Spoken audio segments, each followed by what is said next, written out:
Hello, Momentum Investor, and welcome to the Momentum Investing Podcast. I'm Daniel Wood, one of the founders of Momentum Property Education, and your host for today's episode. Today, we have a very exciting episode because we got one of my mentors as the guest.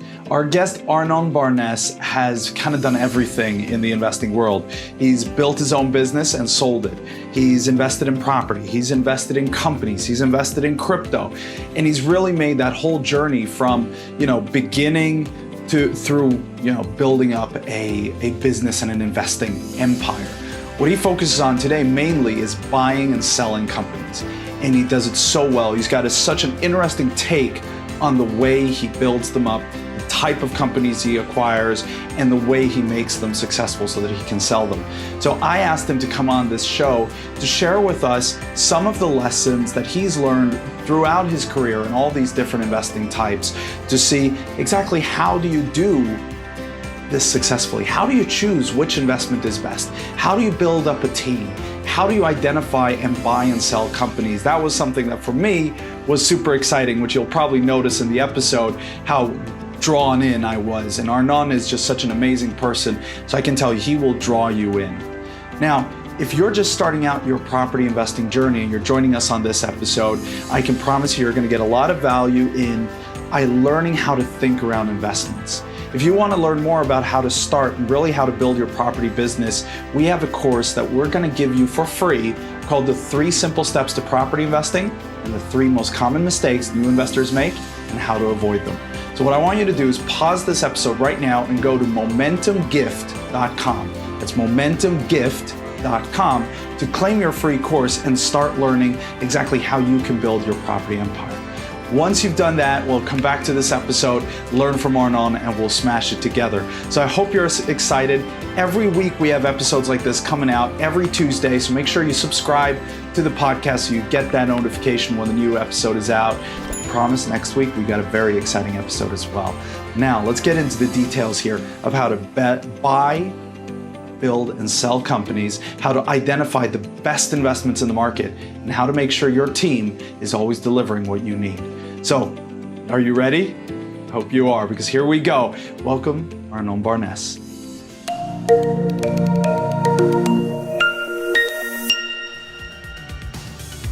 Welcome to Momentum Investing, property investing made easy. One of the world's top podcasts on property investing, bringing you the top experts in the field so you can learn firsthand what it takes to create passive income and take control over your financial future. All right, welcome to the Momentum Investing Podcast. I am here with none other than Arnon Barnes. Super excited to have you here. Welcome to the show, Arnon.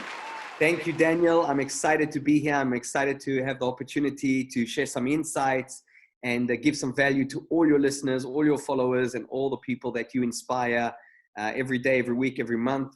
So thank you for having me. Yes. Well, thank you. Hey, we're super excited to have you here. I mean, you've coached me back, helped me turn my business around when I needed it. And I know in these times, there are people that need help. What's so exciting about having you here is you've kind of done everything. You've run your own business. You've invested in property. You've bought, turned around, and sold businesses. And now you're investing in crypto. So you've kind of done everything. And my first question is kind of like, why? How did you kind of start this journey? Because it's a very unusual, but also very, very exciting journey you've been on. Yeah, well, thanks for the question. Great question. And indeed, I've done quite a bit in my short amount of years on this planet. The reality is I didn't really have a choice. For any of the listeners or anybody who knows, my story, in short, I was a kid who dropped out of school, who left school because I had to help my single mom who had 3 children. I'm the eldest. I've got a younger sister and a baby brother. And I left school to help my mom put food on the table, pay the bills, pay the rent, and, help her put clothes on my younger siblings, because my father had left and he was anonymous at a young age. I became the man of the house at about the age of 14. Wow. And so dropping out of school, not having any diplomas, any degrees, any real academic background or academic opportunities, I was forced into, entrepreneurship. Now, having grown up at a younger age, my father, my late father, was an entrepreneur. So I did get glimpses of what an entrepreneur Kind of looks like. saw what was going on a little bit. Exactly. And so I didn't have a choice. I knew that I wanted to be successful. I knew I wanted to create financial freedom. I knew that I wanted to create wealth. But most importantly, I also knew that I didn't want to live in poverty ever again. Sometimes a lot of people know what they want, but sometimes it's very powerful to know what you don't want. And I think the drive at a younger age, because I was less conscious of myself and my surroundings, I didn't really understand the idea of becoming financially free as much as I understood that I want to have food on my table and I will never let my family go hungry as long as That's so powerful that you were not just doing it for yourself, you were doing it to take care of your mother and your brother and your sister, to kind of, you were the man of the family at such a young age. Yeah, and it wasn't a role that I asked for, but it's just that's how life happened. And looking back and where I am today, coming from a more of an enlightened approach, I realized that was actually one of the greatest blessings that I could have received from my father, by allowing, him moving out. Obviously sad and unfortunate, but it gave me the opportunity to be molded and become the man that I am today. So entrepreneurship wasn't a conscious choice. It was like, what else am I going to do? And so through that experience, I started to, get into business, and build businesses, scale businesses, eventually selling businesses. I sold my first business when I was 27 years old. And when I sold that company, I repositioned myself and took the profits and reinvested into real estate. And by the age of 28, I became completely financially free. So it was kind of like I stumbled across this journey and I've fallen in love with it. And obviously you can see it's taken its toll on me, but it's been a blessing. And yeah. Wow. Yeah. So really what you did was you kind of out of necessity, you started your own company. What kind of a company was it you started first? Well, the interesting thing is I started my first little business when I was 11 years old. Right. And this was back in South Africa. I'm sure your listeners are sitting there right now and saying, well, where is he from? Because he speaks funny. So I was actually born in South Africa. I grew up in Johannesburg. And when I was 11, I started my first little business. And I was, long story short, I had an uncle who had a toy store. And I used to go to the toy store and I used to, instead of buying one toy for myself, I would buy a box. And I would go to school and I would sell all the toys to all the kids. Oh, that's awesome.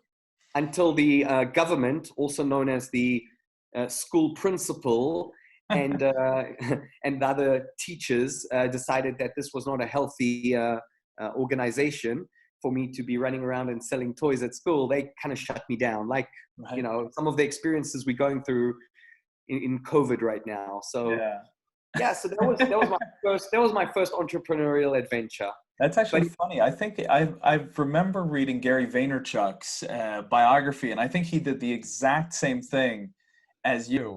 And then, of course, you've taken that and continued. You then did the property. Once you built up your first business, or your first major business, and sold it, you transitioned to property. And was that purely to get cash flow and become financially free, or what motivated? Because that's a big shift, going from a business owner to being a property investor.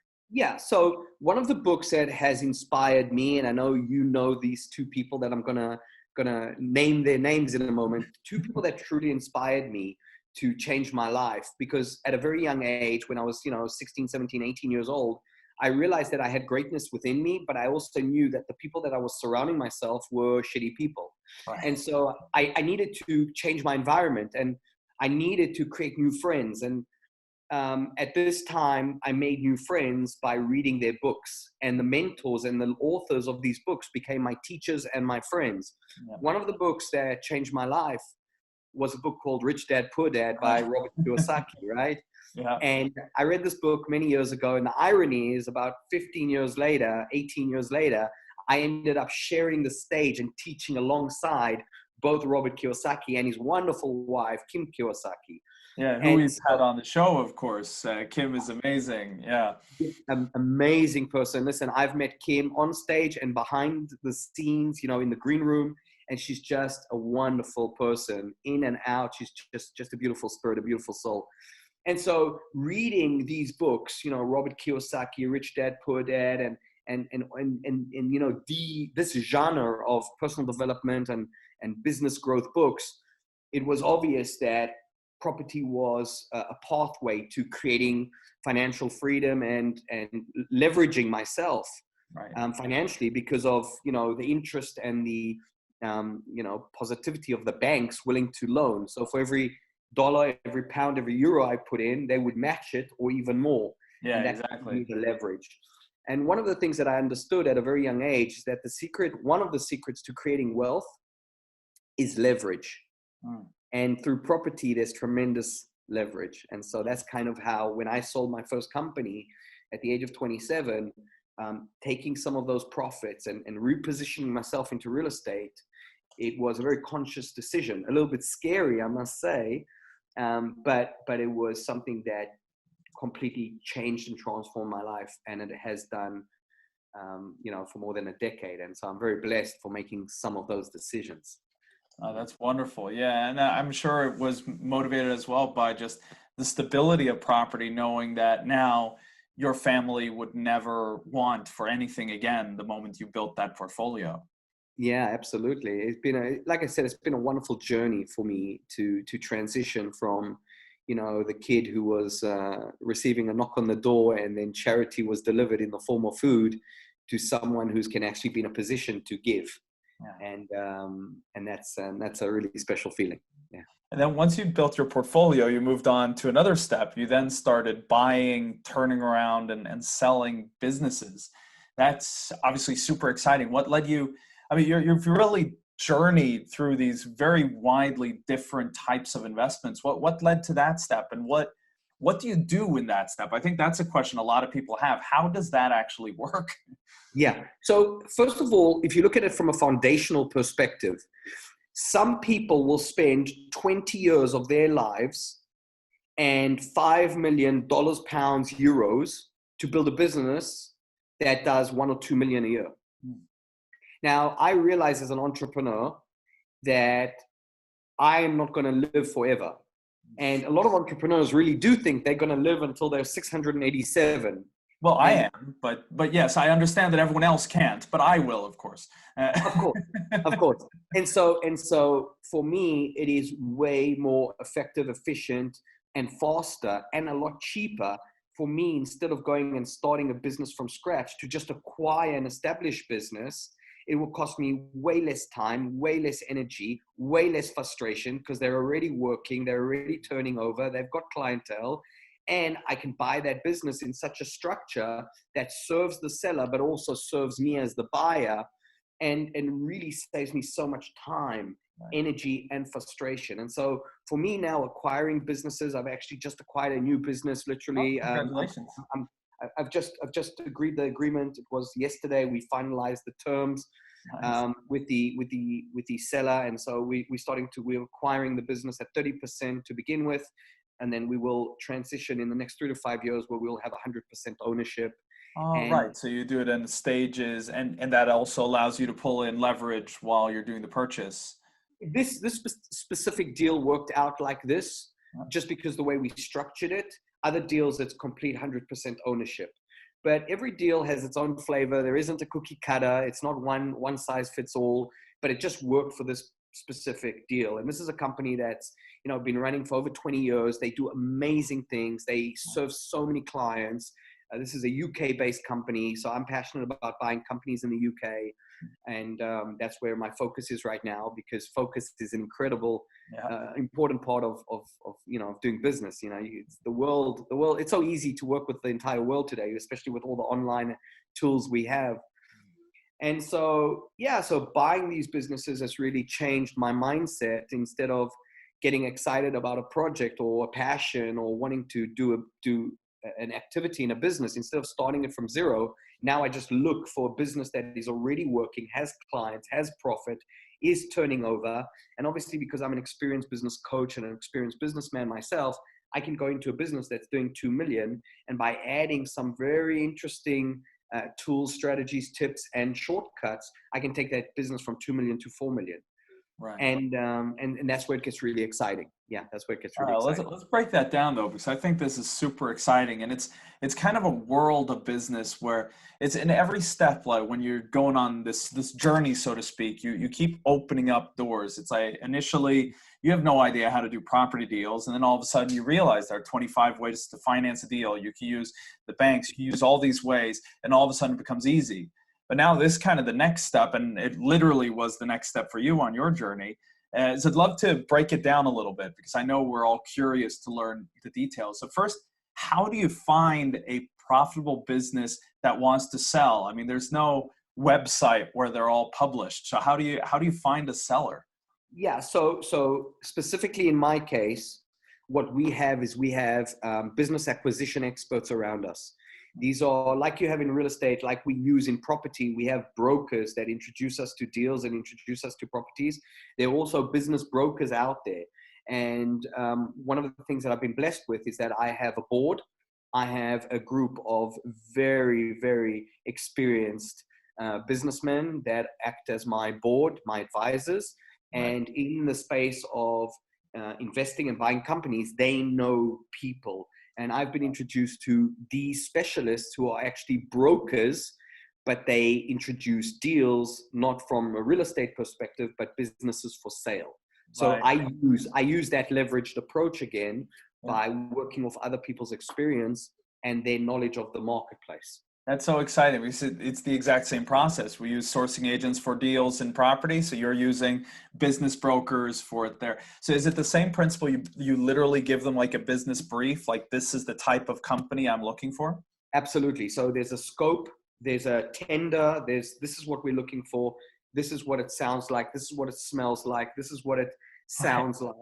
And then so what are a couple of the things that what makes a potential acquisition good? I mean, in property, it's so easy. We can say it's below market value. It has this yield. There's like, it's so tangible. Yeah. How do you do that in business? Yeah. So first of all, what we're looking for is we're looking for businesses that have been running for many years. So we're looking for businesses that are 10, 20, 30, 40 years have been running, which means they've got a very stable hold on the market. They're established. They have a very strong client base. That's very important. Another thing we're looking for is there an established team? But specifically, is there a younger junior team? Because so it's not that when you buy out the owner, everyone disappears. Exactly. And that is one of the critical points you need to know about when you buy a business. First of all, when you're buying a business or when you're buying a secondhand car or when you buy, in most cases, if you don't do your due diligence correctly, if you don't know what questions to ask, all you're really buying is somebody else's problems. Yeah. and what we're not looking to do is we're not looking specifically in the way I do it. We're not looking to buy bad businesses. We're buying very healthy companies. Right. But what's important to understand, if you take a step back from there, is that most businesses, in fact, over 80% of businesses don't have what we call a succession plan in place. Right. What does it mean? What does it mean? It means, mom and dad started the business. Mom is old. Dad is close to retirement. And, mom and dad's big hopes and dreams was that little Johnny or little Jasmine one day will take over the, family business. But little Johnny has absolutely no interest whatsoever to, be in the business. Little Jasmine is an artist painting the Eiffel Tower, traveling Europe right now, and doesn't even understand barely what mommy and daddy do. And now mommy and daddy are in a situation that they don't know what to do. They've got clientele, they've got revenue, they've got profit, they've got a team. Yeah. And in a lot of these cases, the teams don't want to do an MBO, a management buyout. Right. And so what do? And so then that's where we position ourselves as a safe pair of hands. We come in, we sit with these people and we discuss, what are their intentions, why they're selling. And we understand that most businesses don't have a succession plan in place. Right. So that's where we come in and that's where we target. And that's really critical. Another important element, we also look for people that, they want to get out of the business. In other words, they are what we call motivated sellers. Exact same as in property. Yeah. That's why I said it, copy paste, right? Exactly. Because there's got to be an element, this is going to sound bad, but there's got to be an element of pain on the table for people wanting to move on. And people, unfortunately, I've trained and coached over 100,000 entrepreneurs, business owners, business leaders, just like yourself, Daniel, from well over 65 different countries. And I've helped them transform their business and double, triple, quadruple, and 10x their income in very short amounts of times. One of the key things we see is that, these businesses, if they don't have pain, and like these people that I work with and coach, people, if they don't have enough pain, they won't move. Yeah. They only move when there's tremendous amounts of pain. Then they act. Then they pick up the phone, they knock on the door, and they change, or they do something to alleviate that pain.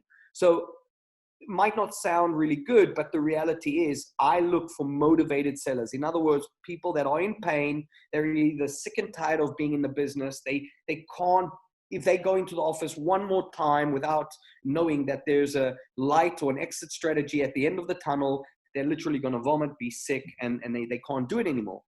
And those are the people. Which is, of course, just look at it. If you tried to come in and buy our company, you would have to pay such an astronomical amount of money because we love what we do.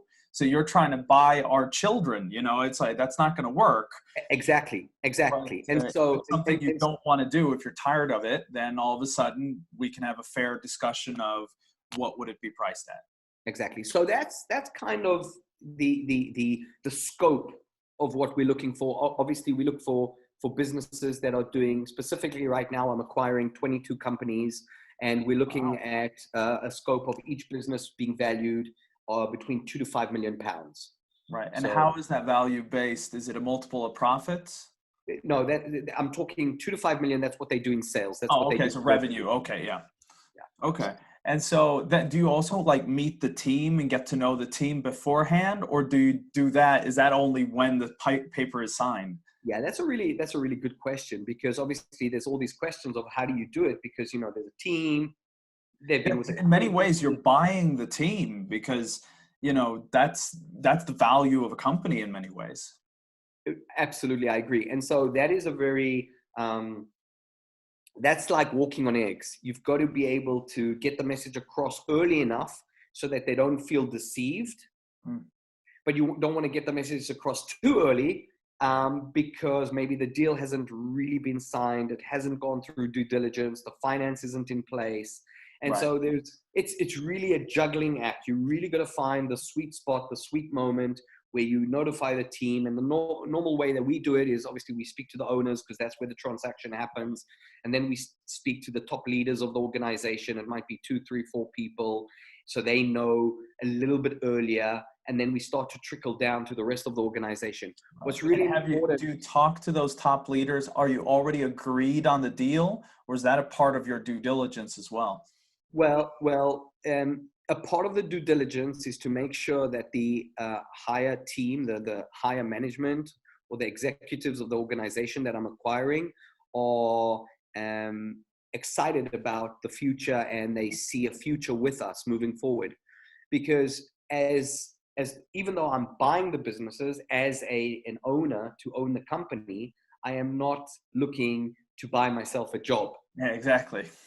So I want to stay in the realm of being a business owner. I'm not looking to be a business operator. And that's a key distinction that I always help my clients with. My clients, my business, the business coaching that I do with my business clients, I make them understand that they've got to implement 2 strategies. The first strategy is we've got to transition you from being a slave, a business operator, to being a business owner, where your business works for you. Okay. And the next philosophy is to create a situation called, in your case, it would be called DNN. What does DNN stand for? It means Daniel Not Needed. Right. Yeah, exactly. Because what we got to create is we got to create a business that passes what I call the revolver test. And the revolver test is, if I took a gun, God forbid, and I put it against your head, and I pulled the trigger, again, God forbid, I'm not trying to, but your business. So right now you got to ask yourself, will your business pass the revolver test? If that happened to you and you were taken out of the game? Most businesses would nosedive and would disappear in 3, 6, 9 months, sometimes even sooner. But the secret about building a great business as a business owner and not an operator is that sometimes the business will flourish even more without you in it. Yeah, without you getting in the way. Exactly. Yeah. All right. So that's really exciting. So that's really the process. And then you go in and just basically help them with better strategies, marketing systems, and everything to grow the business quicker. Yes, and some, because not only do I go in, but I also have created a team. I go in with a board. Right. So I have a group of people that are aligned with me, that are part of my company, that we go in, and that's a CEO. I've got a chairman. I've got a CFO. I've got, a couple of industry experts in whatever industry I'm looking to acquire, and we go in with my Navy SEALs and my commando unit, and we make adjustments that are going to be beneficial, that are going to be empowering and very profitable for the business. Right. And the way we do that is by implementing something that I've created called the Law of Three. Mm-hmm. A lot of people go to a seminar, they go to an event, they come to my coaching, whatever it is, and they leave with, 10 things they need to improve. Right. And that is a big fucking mistake. Because if you try to improve 10 things in your business, one of two things are most likely to happen. Number one, you will improve on all 10 to a level of 40%, maybe 60%. Exactly. A small improvement, but not a real solution. Exactly. Or you'll get overwhelmed and you won't do anything. Right.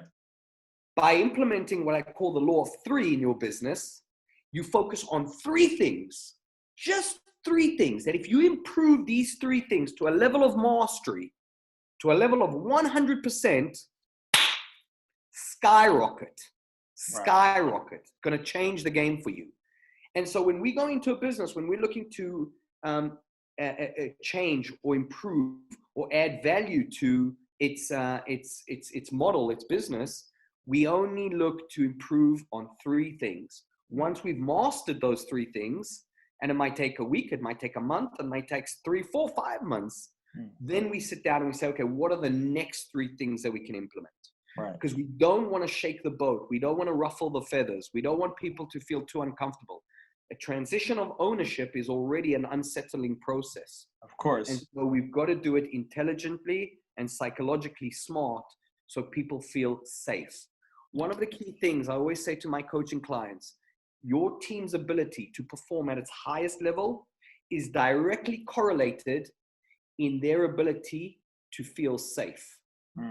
If they feel safe in your organization, they will perform better. It's like, can you imagine a husband and a wife, living together, and, every time you come home, it's like walking on eggs. You're afraid to do something or say something because it's going to trigger her and she's going to go, batshit crazy and start yelling. That doesn't promote a safe environment. Therefore, you cannot bring your best to the relationship. Now, we've been in a business relationship like that, and me and Gisela caught ourselves when we realized we came up with a new idea for the business, and then we said, but probably it will take 3 or 4 iterations of this before it works. And the first time it fails, no, we don't want to get into that discussion. And the moment we said that, we realized, wait a sec, we're too afraid to innovate. We got to get it out of this business. Yeah. And we left that partnership pretty much the next week. We went into a meeting and just said, look, we're out, keep your company, we're leaving. Because we realized we were afraid to innovate. And it's exactly what you say, we weren't producing. Yeah. You weren't bringing the best version of yourself to the table because of, that situation. Fear. Yeah, exactly. Well, we're walking on eggshells. So I love that. So essentially you're going through a very similar process to what we do in a property deal. You got brokers who find you the deal. You go through a due diligence process where you find the motivation of the seller, find why they're selling, check the health of the business, make sure it's a good deal. The difference, of course, is more on the people side, but we could actually correlate that in a way to the way we do in property. We need to have our good builders. We need to have our good power team ready. So you go through, make sure the team is ready. And then you have your team of Navy SEALs with your business specialists who come in and fix only 3 things at a time, Correct. slowly building the business up. And I shouldn't then use the word turn it around, because you're already buying a healthy company. You're just adding some nitro to the engine. Exactly. And that's the secret. We're already buying good businesses. Right.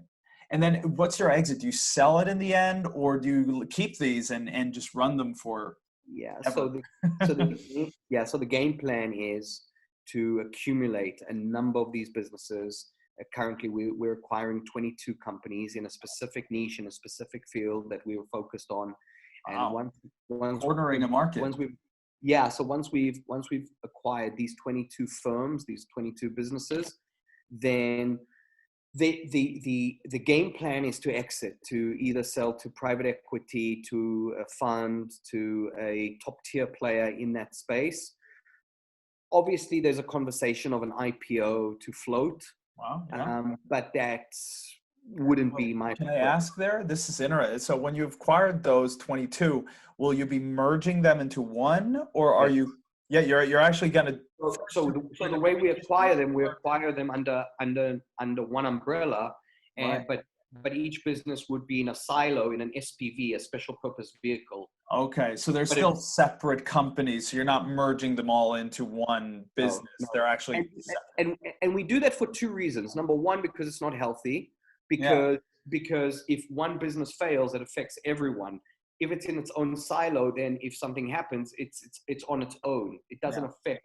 You don't want to put a rotten apple with all the healthy apples. Yeah. So you want to put that apple a little bit on the side so we can deal with it separately. And obviously there's tax implications here. But another reason is that we also want to make sure that the sellers of the businesses, their legacy lives on. We're not looking to change the name. We're not looking to rebrand. We're not looking to, put our name on the door.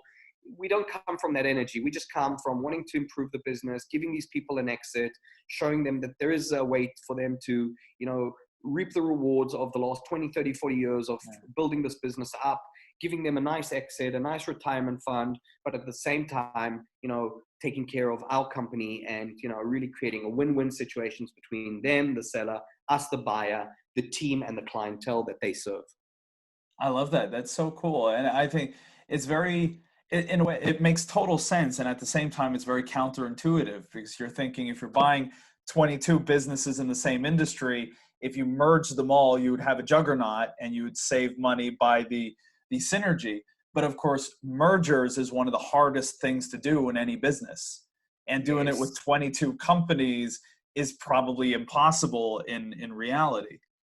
Yeah. One of the biggest challenges we see, which a lot of people underestimate, one of the biggest obstacles that stands in our way from merging these businesses, even though they are separate entities, is culture.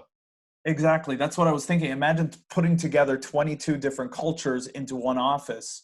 It's like, imagine me putting 22 people in a room and they all speak. One speaks Portuguese, one speaks Italian, one speaks English, one speaks French, one speaks Norwegian, one speaks Swedish. Yeah. And you say, okay, guys, make it happen. Yeah, exactly. Now run a business together.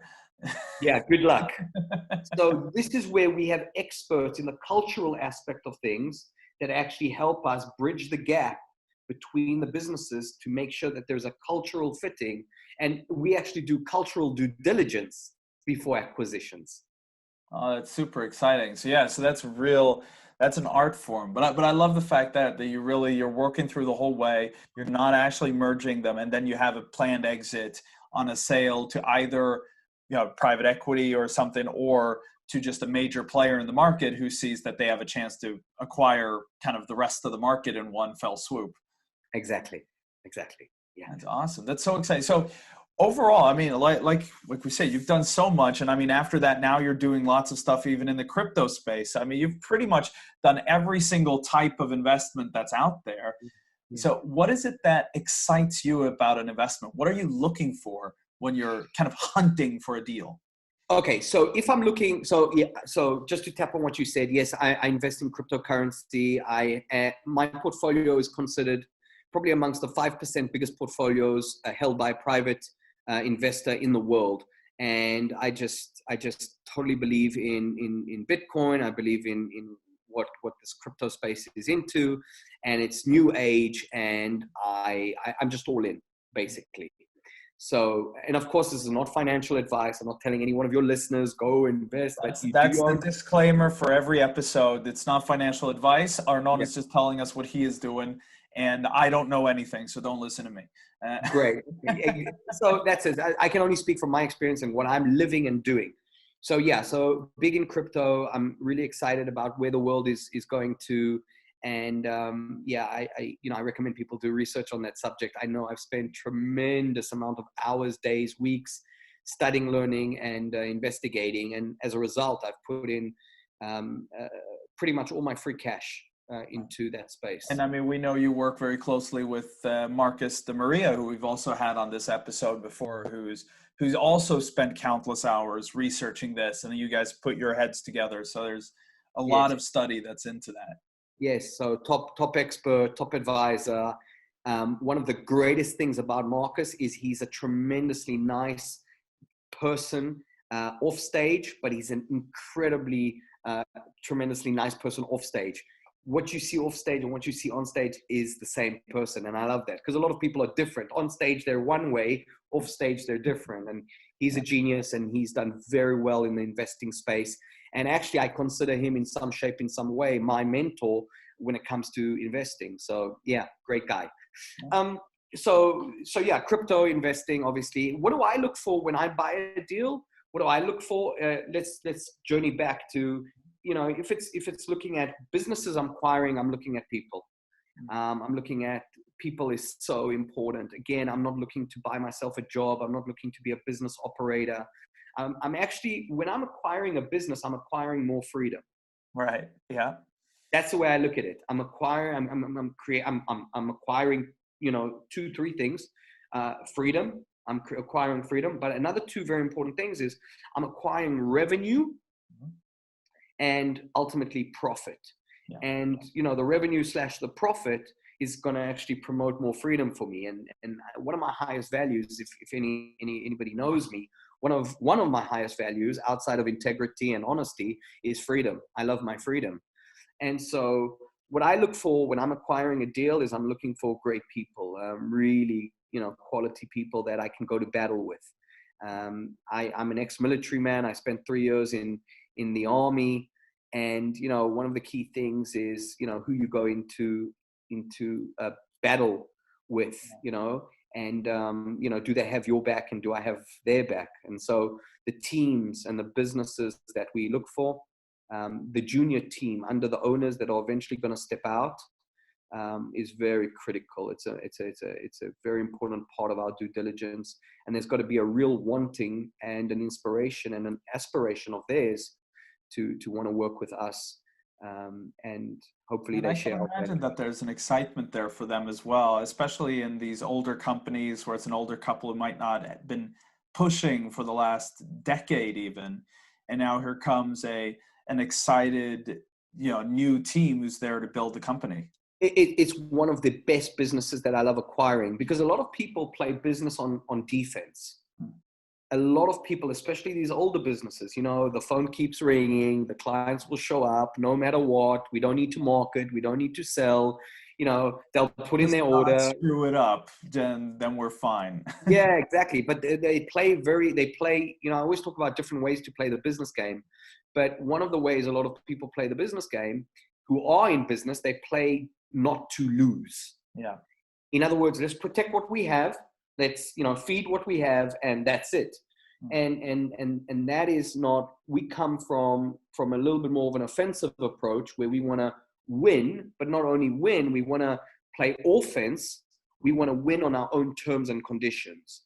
And it's a different mindset. It's a different approach. So indeed, the younger generations, they get excited when we come in because they're like, oh, wow, we can now use social media. We can use Facebook and Instagram. Yeah, all the free tools that we've been blessed by the gods of business, we can use them to a higher level because, our previous owners, although great people, wonderful people, they might come from a different generation and still might not really understand the power and the leverage that the online tools can give a business today. Yeah. Absolutely. Oh, that's awesome. And I mean, I think we're going to have to sadly wrap it up there. I could keep asking you questions about this for days. I know. And I know, I mean, a lot of people here, I'm sure we want to all learn more from you, Arnon. So even though we have to wrap up now, how can we learn more from you? Where do we find you? Well, thank you. And first of all, it's been a privilege to share the space with you, Daniel. People can find me on my website, which is arnonbarnes.com. They can also go to Facebook. They can connect to me there. Again, Arnon Barnes. Instagram, Arnon Barnes. LinkedIn, Arnon Barnes. I'll add all the links to this because it's that sounds like very difficult links to find. But yeah, I'll add the links in the show notes. Just search for Arnon Barnes.